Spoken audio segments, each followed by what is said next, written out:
Söğüt altında bir güzel gördüm, güzel gördüm.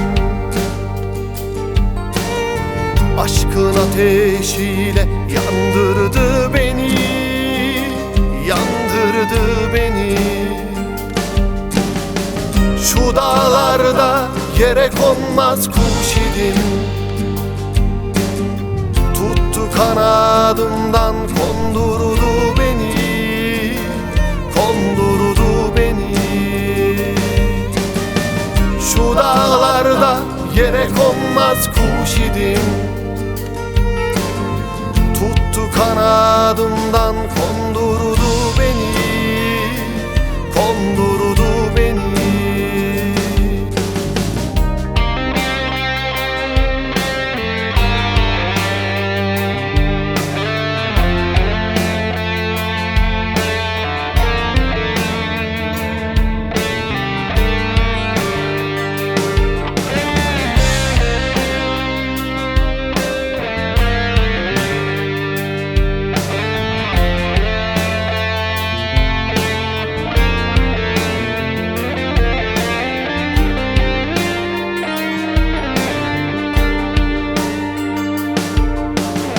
Dünyayı dolaştım yalvarmak için, yar için. Görmek istediğim bir çift göz için, yar için. Aktı gözyaşlarım, sızladı içim.